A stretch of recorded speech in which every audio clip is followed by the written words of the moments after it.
So hello everyone, সকলোকে স্বাগতম জনাইছো স্মার্ট আইস ফাউন্ডেশনলৈকে। I hope everyone is doing well. As you all know কি আমি APSC daily MCQ series কৰি আছিলো prelims booster। আমি সকলোৱে জানো যে আমি মনডেৰ পৰা স্যাটাৰডে লৈকে বিভিন্ন বিষয়ত ইম্পৰ্টেন্ট 10টা কোৱেশ্চন ডিসকাস কৰো।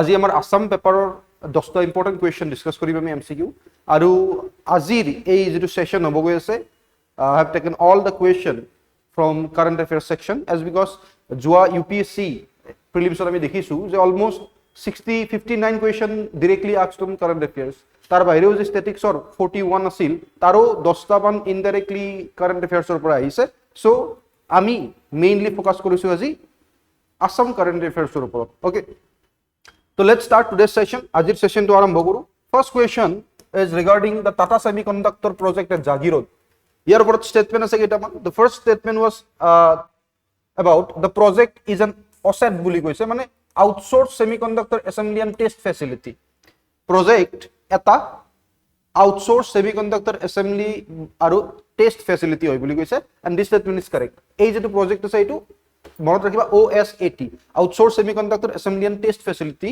হয় it is being developed in the Morigao district yes Morigao district অৱস্থিত যেটো জাগিৰোড semiconductor facility আছে জাগিৰোড যেটো মৰিগাঁৱত অৱস্থিত 3 number 2 it is expected to strengthen India's semiconductor supply chain ঠিক আছে India semiconductor missionৰ আন্ডাৰত এই প্ৰজেক্টটো এটা OSAT facility under India semiconductor mission মনত ৰাখিবা this project is an OSAT facility under India semiconductor mission so this is correct 8202 correct 3 number 2 obviously correct it is expected to strengthen the India semiconductor supply chain ঠিক আছে তো ইয়াৰ তিনিটা statement correct so option number D is correct ইয়াত এবাৰ অসমীয়াটো আছে চাই লবা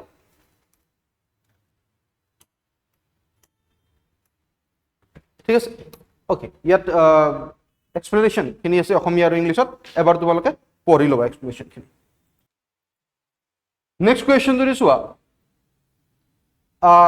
নেক্সট কোৱেশ্চন কি আছে আমাৰ তাত যে কুমাৰ ভাস্কৰ বৰ্মা হেতু গুৱাহাটীত যেটো নৰ্থ গুৱাহাটীৰ লগত কানেক্ট কৰে যেটো যিখন নতুনকে ব্ৰিজ হৈছে সিগনিফিকেন্ট কি হৈছে আমাক what is the significant option দিছে আমাক চাৰিটা A B C D ইয়াৰ ভিতৰত যদি আমি প্ৰথমটো চাও it is the first extradosed bridge built over the Brahmaputra in northeast India ঠিক আছে extradosed দলং হয় ব্ৰহ্মপুত্ৰ নদীৰ ওপৰত উত্তৰ ভাৰতত ঠিক আছে প্ৰথমখন extradosed দলং so this statement is correct প্ৰথম স্টেটমেন্টটো কাৰেক্ট ঠিক আছে সিধা সিধি গম পাই লংগেস্ট তো নহয় rail tunnel Kaziranga national park connect নকৰে সাউথাৰ্ণ বেংক অফ ব্ৰহ্মপুত্ৰৰ লগত ইণ্ডিয়া's first bridge constructed entirely using locally sourced eco-friendly materials নহয় statement is A statement is correct so A option number correct হ'ব ইয়াৰ explanation ইয়াত দিয়া আছে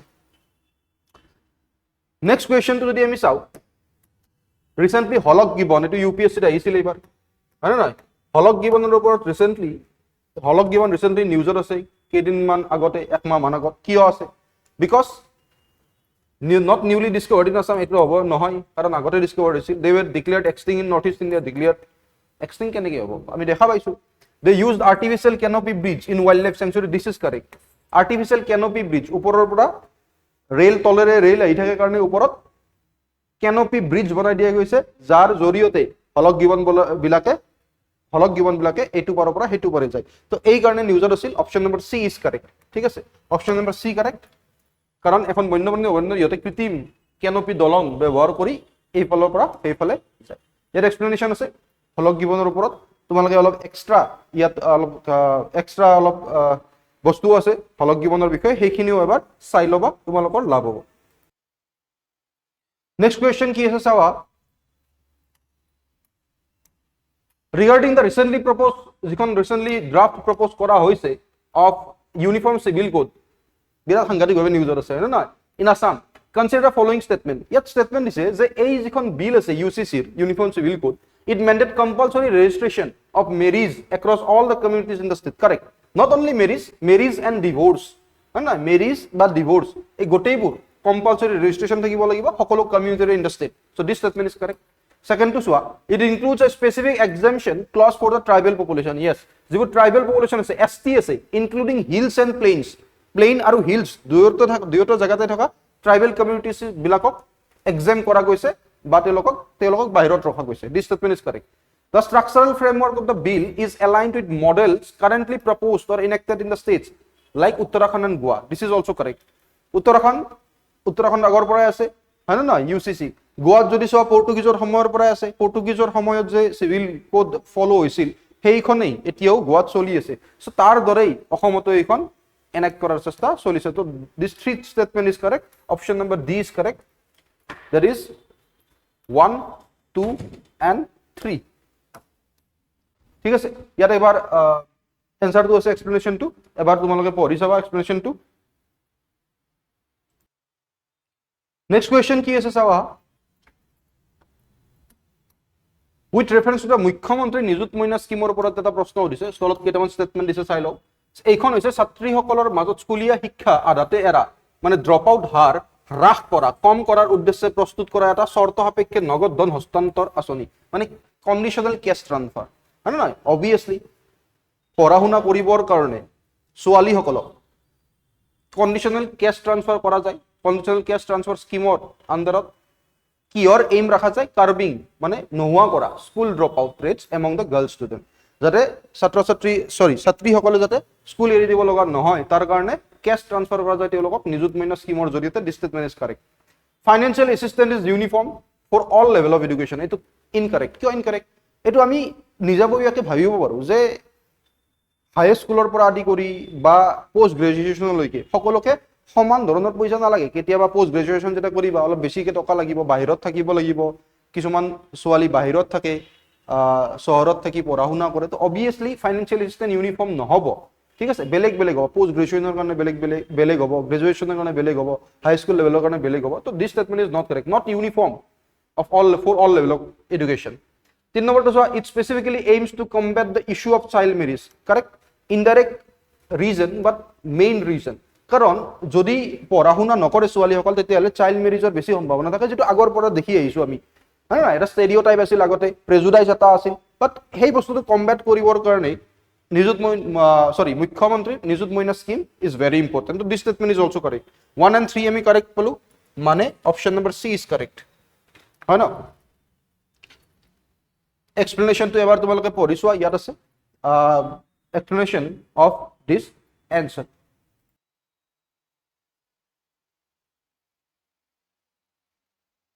Okay, next question. So consider the following statement about the Mukhyamantri Mahila Udyamita Abhiyan. Mukhyamantri Mahila Udyamita Abhiyanor oporot keitaman statement dia ase je it provides seed capital বা financial assistance. Seed capital ইয়াক তুমি financial assistance বুলিও লিখিব পাৰা financial assistance to women members of self-help group SHG self-help groups or women bilakok financial assistance dia hoy কিহৰ কাৰণে to establish expand micro enterprises হয় না নহয় তেল সোৱা মহিলাসকলে যাতে নিজৰ এন্টাৰপ্ৰাইজ খুলিব পাৰে নিজে যাতে ইনকাম কৰিব পাৰে এটা থ্ৰেজহোল্ড লেভেললৈকে তাৰ কাৰণে seed capital বা financial assistance দিয়া হয় this statement is correct. Second, it aims to create লাখপতি বাইদেউ obviously কিয় দিয়া হয় financial assistance যাতে তেওঁলোকে ভালদৰে বিজনেস কৰিব পাৰে বা তেওঁলোকে এনেকুৱা এটা লিমিটলৈ থ্ৰেজহোল্ড লিমিটলৈ গুচি যাব পাৰে য'ত তেওঁলোকে 1 লাখ টকাকৈ উপাৰ্জন কৰিব পাৰে নিজৰ কাৰণে ঠিক আছে so this statement is also correct. 3 নম্বৰটো চোৱা the scheme is restricted only to the urban women নহয় মানে ইণ্ডিয়াত এনেকুৱা ধৰণৰ বস্তু কেতিয়াও নহয় যিকোনো ষ্টেটত চাই লোৱা only for the women who live in the urban area সম্ভৱে নহয় rural area কাৰণ maximum women তুমি যদি চোৱা obviously তুমি যদি অসমতে চোৱা অসমত মই এটা এক্সাম্পল দিছো কেনেকৈ এটো নহব অসমত যদি চোৱা 2011 সেন্সাছৰ মতে 86% of the total population of Assam living in the rural area only 14% living in the urban area 2011 12.9% people living in the urban area বুজি পালা তো এই যে 2011 12.9% living in the urban area হয় না 2011 14% living in the urban area এই যে 14% urban area থাকে 86% rural area থাকে তাতেও যদি তুমি যদি সেক্স রেশিও চাব যোৱা তেলে তুমি গম পাবা যে মেল ডমিনেট বেছি হয় urban area rural area female বিলাকে বেছি বা ওমেন বিলাক বেছি ডমিনেট হয় as compared to sex ratio এতিয়া যদি আমি অনলি urban women বিলাকক মুখ্যমন্ত্ৰীৰ মহিলা উদ্যমিতা অভিযানত ইনক্লুড কৰো তেতিয়াহলে large number 90% of the women ৰৈ যাব যিবোৰ rural area বসবাস কৰে so this statement is not correct. Not only the urban women entrepreneurs, women entrepreneurs including urban and rural area. ঠিক আছে, তো ইয়াত যদি যোৱা 1 and 2 both are correct. Option number A is correct. 1 and 2. Okay, so this is the explanation. এবাৰ পঢ়িলো explanation টো.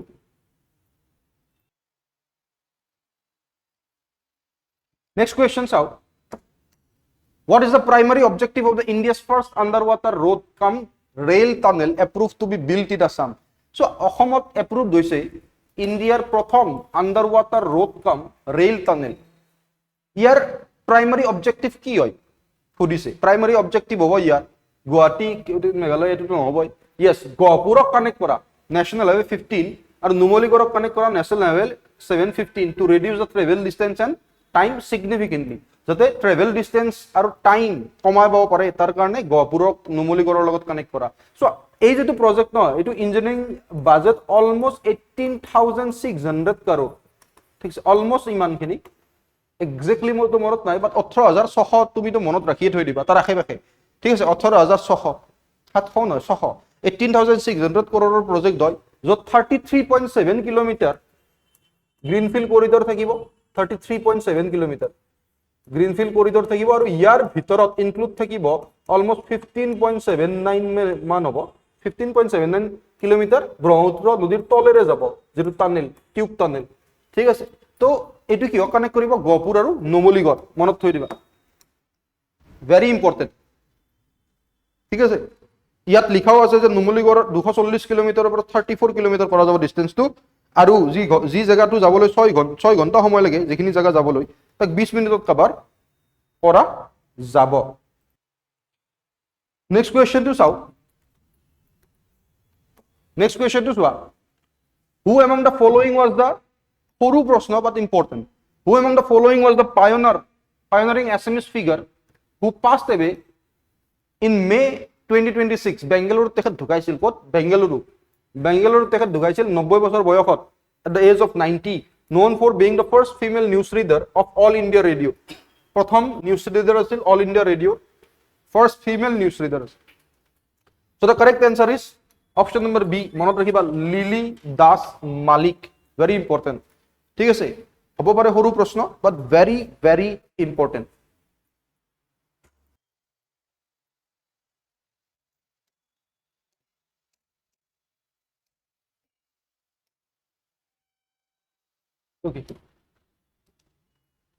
Okay. Next question to swap. Regarding the recent 3% job quota, recently কি হৈছে? T tribes আৰু আদিবাসীৰ কাৰণে অসম চৰকাৰে 3% job quota দিছে. Job reservation দিছে 3%. কিহৰ কাৰণে?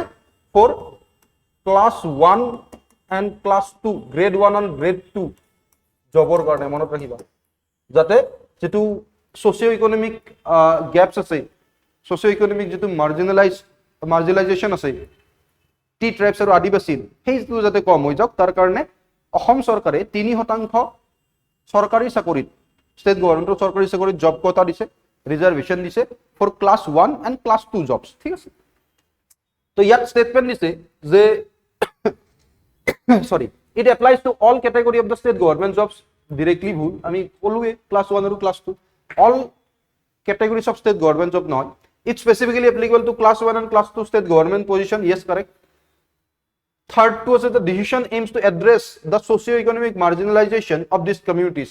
এই যে কমিউনিটি বিলাক আছে, এই যে কমিউনিটি খিনি আছে টি ট্রাইবস আৰু আদিবাসী, তেওঁলোকৰ যাতে সামাজিক আৰু অৰ্থনৈতিক যেটো গ্যাপস, তেওঁলোকে যে সামাজিক আৰু অৰ্থনৈতিক পিছপৰা অলপ, সেইখিনি যাতে কপ আপ কৰিব পৰা যায় তাৰ কাৰণে এই ডিসিশনটো লোৱা গৈছে. So this statement is also correct. তো ইয়াৰ এনসাৰটো কি হ'ব আমি সকলোৱে গম পাম. ইয়াৰ এনসাৰটো হ'ব 2 and 3, কাৰণ প্ৰথমটো ভুলে আছে, হয় নহয়? তো ইয়াত স্টেটমেন্টটো সৰি এক্সপ্লেনেশন খিনি আছে, এবাৰ চাই লোৱা, চকু ফুৰাই লোৱা. নেক্সট কোয়েশ্চন যদি চাও আমি, the last question of today's session 10 number, যে ভাইব্ৰেন্ট ভিলেজ প্ৰোগ্ৰাম টুৰ বিষয় আছে. VVP2 recently launched in Kasar, Assam, focus primarily on কিহৰ ওপৰত? চোৱা, আমি সকলোৱে গম পাওঁ যে এই যে ভাইব্ৰেন্ট ভিলেজ প্ৰোগ্ৰাম 2 বা দ্বিতীয় সংখ্যক ভাইব্ৰেন্ট ভিলেজ প্ৰোগ্ৰাম যে আনিছে, ইয়াৰ মেইন এইম কি হৈছে যে যিবোৰ ইন্টাৰনেশনাল বৰ্ডাৰ আছে, যিবোৰ এৰিয়াত, ফৰ এক্সাম্পল ইণ্ডিয়াৰ যিবোৰ ইন্টাৰনেশনাল বৰ্ডাৰ্স আছে তাৰ ওচৰৰ যিবোৰ জেগা আছে সেইবোৰত ইনফ্ৰাষ্ট্ৰাকচাৰ ডেভেলপমেণ্ট কৰা বা আন্তঃগাঁথনি ব্যৱস্থা শক্তিশালী কৰা, তাৰ লগতে যিবোৰ মানুহ আছে ওচৰে পাজৰে তেওঁলোকক এনেকুৱাকে ট্ৰেইন কৰা যে তেওঁলোকে প্ৰটেক্ট কৰিব পাৰে বা ইণ্টাৰনেল চিকিউৰিটিত সহায় কৰিব পাৰে। ঠিক আছে, তো ইয়াত যদি চোৱা ভাইব্ৰেণ্ট ভিলেজ প্ৰগ্ৰেমটো launch in Cachar, I hope তোমালোকে বুজি পাইছা। ফ'কাছ প্ৰাইমেৰিলি অন, এতিয়া চাগে এনচাৰ দিব পাৰিবা যে digitizing land records in the tea garden belt, হ'বই নোৱাৰে। Saturation based development of border village to boost infrastructure and internal security. So' obviously গম পালা তোমালোকে ইয়াৰ ষ্টেটমেণ্টটো কি হ'ব, এনচাৰটো কি হ'ব, অপশ্যন নম্বৰ বি। ঠিক আছে, it is a central sector scheme, মনত ৰাখিবা। চেন্ট্ৰেল সেক্টৰ, স্টেট স্পন্সৰ নহয়। ঠিক আছে, central sector scheme, totally central sector. কোনটো? VVP2, vibrant village programme 2, central sector scheme. ঠিক আছে, চ' ইয়াৰ কাৰেক্ট এনচাৰ কি হ'ব, অপশ্যন নম্বৰ বি। ঠিক আছে, চ' that much for today. Thank you so much everyone. Jai Assam.